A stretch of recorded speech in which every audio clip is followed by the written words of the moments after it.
오늘 설교 말씀의 제목은 행복으로 가는 길.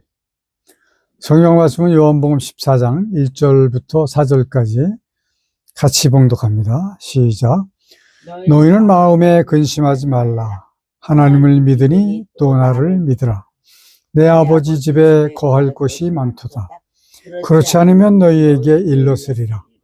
내가 너희를 위하여 처소를 예비하러 가노니 가서 너희를 위하여 처소를 예비하면 내가 다시 와서 너희를 내게로 영접하여 나 있는 곳에 너희도 있게 하리라. 내가 가는 곳에 그 길을 너희가 알리라. 아멘. 사람들은 모두가 이 세상에서 행복하게 살기를 원합니다. 그러나 행복으로 가는 길은 그 법이 있는데도 불구하고 그것을 관심도 갖지 않으면서 무조건적으로 행복하게 되기를 원하고 있는 겁니다. 자, 우리는 어제 노숙자라고 하는 영화를 감상을 했습니다. 좀 오래된 영화 같은데 보신 분들이 많이 계실 것 같습니다. 저희는 처음 들었고 처음 봤습니다. 이 노숙자의 그 테마는 중학생 아들을 둔 젊은 부부의 그 쓰디쓴 사업의 실패로 인한 고통을 그린 영화라고 보면 됩니다. 이들은 결국 집도 경매로 넘어갔고 가재 도구도 모두 압류를 당해서 할 수 있는 것이 하나도 없었습니다. 갈 곳도 없었어요. 자, 이런 상황에서 아이의 어머니는 따로 떨어져서 살 수밖에 없는 상황이 되었고, 친정으로 갔는지 그것은 나오지 않아서 모르지만 친정으로 가지 않았을까 하는 그런 예측은 합니다. 아버지가 아들을 데리고 떠났습니다. 아버지는 아들을 고시원에 맡겨놓고 홀로 여기저기 헤매다가 결국 노숙자가 되고 맙니다. 자, 노숙자들의 세계에 들어간 이 젊은 아버지는 심한 구타도 당하고 온갖 멸시를 다 당하면서 지내게 됩니다. 그런데 주목 세계에만 대장이 있는 줄로 알았는데 노숙자들의 세계에도 대장이 있더라고요. 근데 그 대장은 그런대로 좀 사람이 인성이 있는 것 같아서 다행으로 생각을 했습니다. 이 두 사람은 자주 만나서 자주 가까이 이야기를 나누더라고요. 지난날을 해고를 하는 모습을 크로즈업을 해줬습니다. 대장은 좀 큰 회사를 운영을 하다가 부도를 맞고 이어서 집에서 아내의 그 원망을 하는 모습, 그리고 말투에 화가 치밀어서 석유난로가 켜져 있는 상태에서 난로를 발로 걷어찼습니다. 난로가 넘어지면서 3층 저택인데 참 집이 좋았어요. 이렇게 스크린으로 볼 때 모두 불살라서 망하게 된 겁니다. 근데 더 큰 문제는 그 화염 속에서 탈출하지 못한 아내와, 저는 쓰기를 아들이라고 썼는데 같이 본 아내가 딸이라고 이야기를 합니다. 아내와 딸이 그 불 속에서 살아나오지 못하고 목숨을 잃었습니다. 그 아버지, 그러니까 대장이죠. 그 노숙자 대장은 후회를 했지만 그때는 이미 때가 늦은 때였습니다. 저는 가끔 설교할 때 말씀을 드리는 거, 후회는 아무리 빨리 해도 늦은 것이다 라고 이야기를 드리는 적이 여러 번 있었을 겁니다. 자, 노숙자 생활에 들어간 그 아버지의 아들은 학교에서 친구들에게 폭력을 당하고 있어요. 아들은 생각을 합니다. 이 모든 것들이 돈 때문에 일어난 일들이다 라고 하는 결론이 나오면서 아들은 학교를 그만두고 돈을 벌어서 방한칸이라도 마련해서 어머니, 아버지 함께 살 것을 꿈을 꾸면서 이제 학교를 그만두고 주유소 주유원으로 취직을 했습니다. 자, 악착같이 돈을 모으면서 성실하게 살아가고 있는 그 학생에게 학교 다닐 때 그 친구들이 찾아와서 또 폭행을 하고 금품을 요구를 또 하기도 합니다. 그렇게 힘들게 살아가는 동안에 어떤 정보를 받았어요. 창업 교육을 통해서 창업을 하게 됐습니다.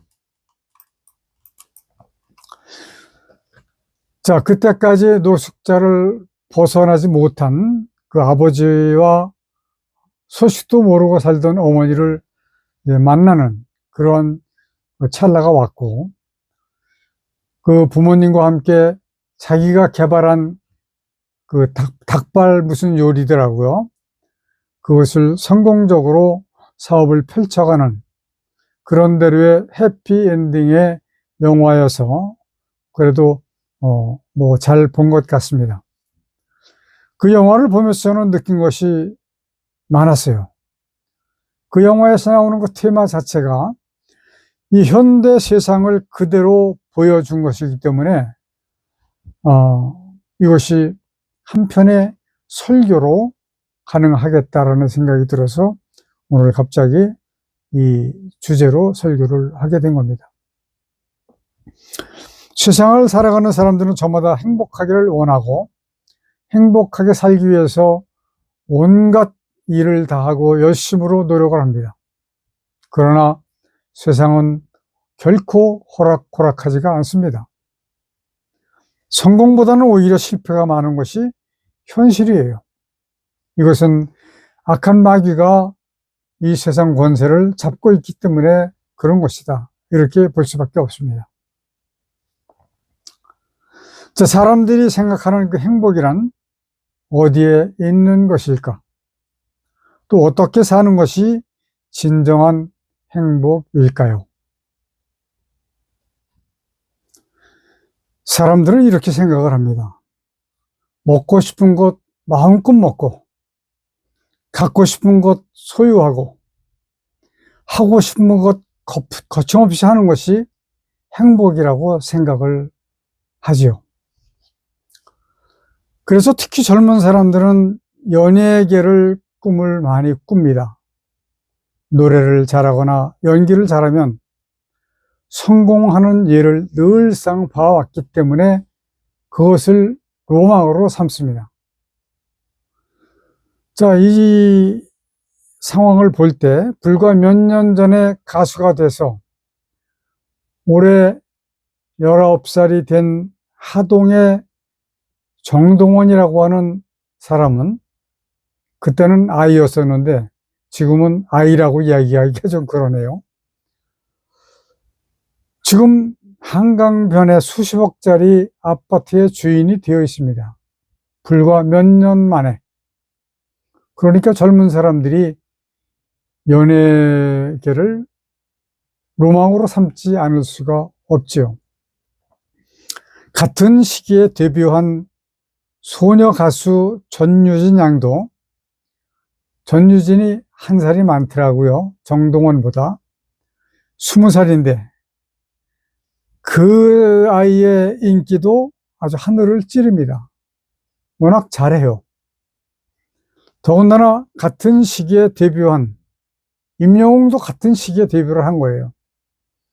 임영웅은 트롯의 영웅이 되었습니다. 임영웅, 그 영웅이 트롯의 영웅이 되었다라고 하는 말씀이에요. 아무도 이것을 부정할 수 없을 겁니다. 자, 이러한 사람들은 타고난 재능 개발을 적절한 타임에 했다라고 보여집니다. 노력 가지고 어렵습니다. 교육을 통해서 어렵습니다.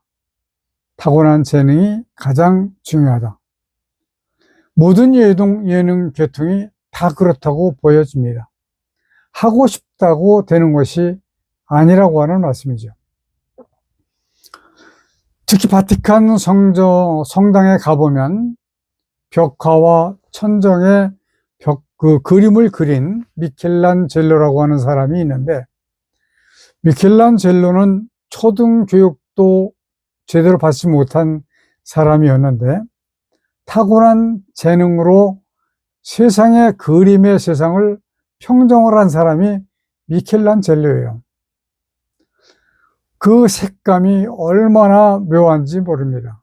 저는 그 바티칸 성당에 들어가서 그것을 다 보고, 옛날에 같지만 지금은 디지털 카메라가 많이 나와서 수없이 많은 카메라로 사진을 찍을 수가 있지만 컴컴해도 그때는 그렇지가 않았습니다. 그래서 필름 카메라로만 찍어야 되기 때문에 ASA 400짜리 컴컴한 데서 찍힐 수 있는 그것도 카메라 한 대 준비하고 이렇게 해서 저는 다 사진을 찍어서 지금 사진을 가지고 있습니다. 지금도 볼 수 있어요.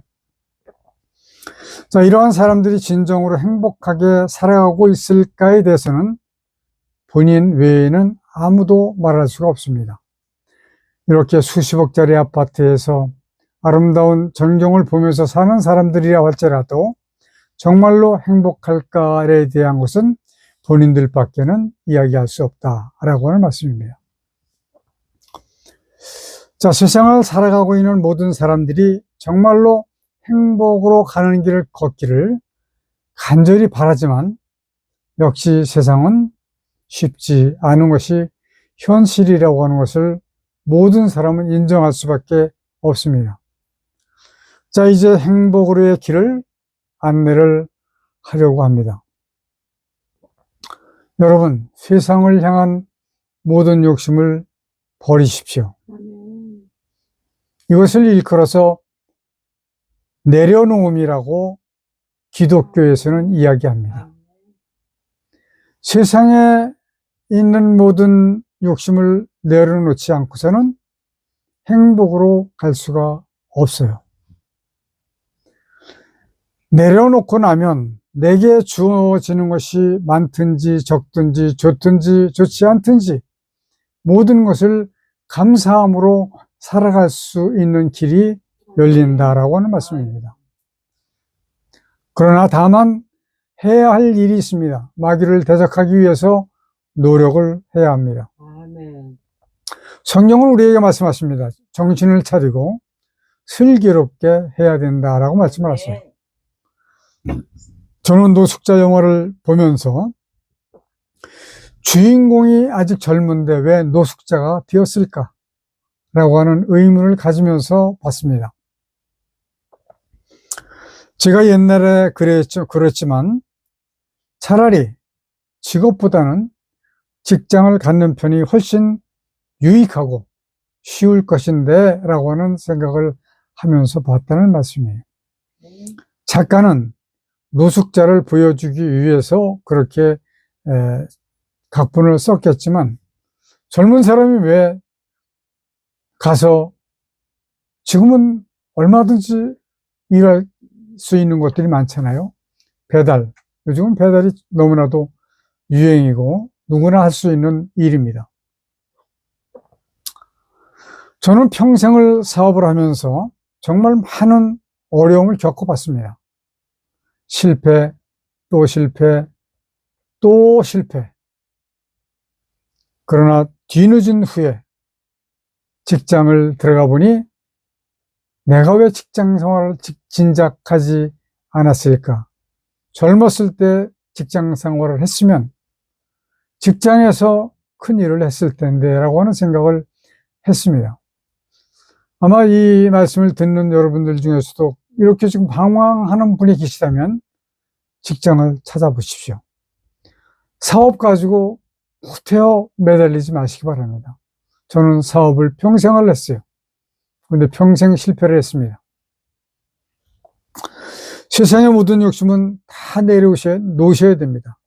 그러면 먼저 마음이 편해질 겁니다. 누구와 비교할 필요도 없습니다. 비교하는 순간 불행해질 수 있기 때문에 그런 겁니다. 그런데 세상을 향한 욕심을 내려놓은 사람은 의외로 많습니다. 그리스도인이 아니라고 해도 내려놓는 사람들이 있습니다. 물론 이러한 경우는 삶을 살아가는 데는 그런 대로 편안하게 살아갈 수는 있습니다. 그러나 진정한 행복의 길이라고 보기는 어려운 거예요. 왜냐하면 이후의 세상까지 보장을 받아야지만 모든 것이 안심이 되기 때문에 그런 겁니다. 이후의 세상까지 보장을 받게 되면 죽음까지도 이길 수가 있다라고 하는 말씀이에요. 사람들이 궁금해하는 이후의 세상을 알고 나면 정말로 행복해질 수밖에 없기 때문에 이런 말씀을 드리는 겁니다. 세상의 사람들이 생각하는 그것이 바로 천국과 지옥 이야기입니다. 성경에서 말씀하시는 것은 처음부터 천국과 지옥이 아닙니다. 처음에 사람이 죽으면 그 혼이 낙원으로 가든지 음부로 가든지 두 곳으로 나누어져서 갈 수밖에 없습니다. 죽은 사람들의 혼이 가는 곳은 바로 낙원 또는 음부라고 하는 말씀이죠. 그 혼이, 죽은 사람의 혼이 낙원 또는 음부에서 대기하고 있다가 하나님의 때가 되어서 심판을 하시게 되면, 그때가 되면 낙원에서 대기하고 있던 혼들은 천국, 하나님의 나라로 옮겨지고, 음부에서 대기하고 있던 혼들은 불못으로 던져지게 되는 거예요. 그렇다고 하면 과연 낙원은 어떤 것이며 음부는 어떤 것일까? 우리가 그것 좀 알아야 우리가 가늠하고 준비할 수가 있기 때문에 말씀을 드립니다. 자, 낙원은 성경에서 어디에서 볼 수 있느냐 하면 예수님이 십자가에 달리셨을 적에 두 강도가 같이 십자가에 달렸습니다. 각각 다른 십자가에. 그러나 한 강도가 예수 그리스도를 비난하는 모습을 보고 다른 한 강도가 그 강도를 나무라면서 이분은 아무런 죄가 없으신 분이다 라고 하는 것을 인정을 하고 예수 그리스도를 영접을 합니다. 그때에 바로 예수께서 말씀하신 그 강도에게 하신 말씀이 바로 이 말씀이에요. 오늘 내가 나와 함께 낙원에 있으리라. 누가복음 23장 43절에서 하신 말씀입니다. 이곳이 바로 평화의 왕이 되시는 예수께서 계신 그곳이에요. 하나님의 나라, 천국은 사람이 표현할 수 있는 방법이 없습니다. 다만 표현해 봐라라고 요구를 한다면 행복한 곳이라고 밖에는 표현할 수가 없습니다. 왜냐하면 이 세상에서 행복이라고 하는 단어밖에는 표현할 수 있는 단어가 없기 때문에 그런 거예요. 그곳에 가면 행복보다 더 큰 것이 있을 수가 있을 겁니다. 자, 그렇다고 하면 반대로 음부는 어떤 곳일까요? 자, 음부를 말씀하신 성경은 누가복음 16장입니다. 여러분들은 웬만한 분들은 다 아실 거예요. 부자와 나사로의 이야기. 거지 나사로는 부자의 집에서 떨어지는 상에서 떨어지는 부스러기를 먹고 살았어요. 그러나 그들이 둘 다 죽었을 때 그 혼이 다른 곳으로 가고 말았습니다. 자, 성경에서 나온 그 일화는 누가복음 16장 23절부터 24절까지입니다. 제가 읽어드릴 테니까 한번 들어보시기 바랍니다. 저가 부자입니다. 저가 음부에서 고통 중에 눈을 들어 멀리 아브라함과 그의 품에 있는 나사로를 보고 불러 가로되 아버지 아브라함이여 나를 긍휼히 여기사 나사로를 보내어 그 손가락 끝에 물을 찍어 내 혀를 서늘하게 하소서. 내가 이 불꽃 가운데서 고통 중에 있나이다. 이 고통 중에 있나이다 이 말씀은 개역 한글에서는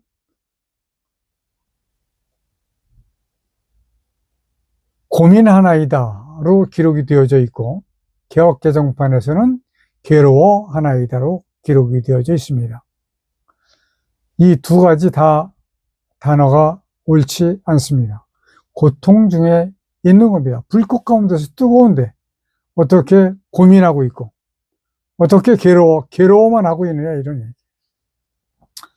자, 사람이 예수 그리스도를 자신의 구주로 섬기고 믿고 그리고 나서 거듭남으로 말미암아 구원에 이르게 되는 것인데 이 세상에서의 행복과 이후에 올 영원한 나라에서의 행복의 주인공이 된다라고 하는 결론입니다. 이 땅에서도 행복의 주인공이 되는 거예요. 죽은 후에도 혹시 살아있는 동안에 마지막 심판이 되어져도 행복의 주인공으로 남게 되는 겁니다. 그 노숙자 그는 이제 나중에 좀 이따 말씀드리겠지만 아들로 인해서 행복을 회복하는 상황이 나오긴 합니다. 자, 그런데 이것까지 되었을 때 비로소 오는 것이 있습니다. 그것은 바로 자유입니다. 자유. 요한복음 8장 32절. 진리를 알지니 진리가 너희를 자유케 하리라. 이것을 깨달으셔야 됩니다. 아, 이것이 바로 이것이로구나 라고 하는 그런 느낌이 여러분들에게 있으시기를 간절히 축원합니다. 진리를 깨달아서 얻는 자유, 이것이 진정한 자유라고 하는 말씀이에요. 그렇지 않은 자유는 헛된 자유다. 자, 진정한 자유를 쟁취한 사람은 경고만당하지 않습니다. 진정한 자유를 쟁취하지 못한 사람은 경거망동합니다. 함부로 까분다 이런 말씀이에요.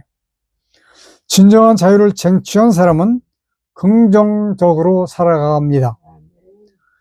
그러나 진정한 자유를 쟁취하지 못한 사람은 부정적으로 살고 있습니다. 또 진정한 자유를 쟁취한 사람은 온순하게 말합니다. 진정한 자유를 쟁취하지 못한 사람은 사납게 말을 합니다. 진정한 자유를 쟁취한 사람은 이웃을 돌아보며 살아갑니다. 그러나 진정한 자유를 쟁취하지 못한 사람은 자신만을 위해서 살아가는 것이 현실입니다. 영생의 주인이신 유일하신 참 하나님과 그의 보내신 자 예수 그리스도를 아는 것이 바로 영생을 얻는 방법이다 라고 하는 것을 요한복음 17장 3절에서 우리에게 말씀을 해주고 계세요. 진리를 알아서 진정한 자유를 쟁취하게 되면 세상에서 설상가상 실패를 하더라도 그래서 힘들고 어렵게 살아갈 수밖에 없더라도 이것을 넉넉히 이겨나갈 수 있는 힘을 얻게 되는 겁니다. 이것이 바로 마귀와의 전쟁에서 승리를 하는 것이다 라고 하는 말씀이에요. 우리 성도 여러분들은 이와 같은 승리하는 성도 되시기를 간절히 축원을 드립니다. 기도하십시다. 여호와 하나님 아버지, 세상에서 살아가는 모든 사람들이 행복하게 살아가기를 소망하고 있습니다. 그들이 세상적인 행복을 원하기보다는 오히려 요한복음 17장 3절에서 하신 말씀, 우리에게 하신 그 말씀과 같이 참 하나님과 그의 보내신 자 예수 그리스도를 바르게 알므로 말미암아 아멘. 구원을 쟁취하는 성도들이 되게 하여 주시기를 아멘. 우리 주 예수 그리스도의 이름으로 간절히 기도드리옵나이다. 아멘. 아멘. 주기도문 성으로 하나님께 영광을 돌려드리겠습니다. 하늘에 계신 아버지 이름 거룩하사 주님 나라 임하시고 뜻이 이루어지이다. 일용할 양식 주시고 우리들의 큰 죄 다 용서옵시고 또 시험에 들게 마시고 악에서 구원하소서.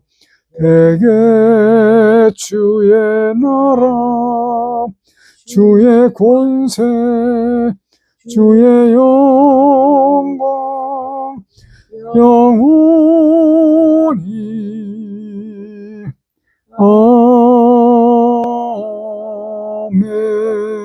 아멘.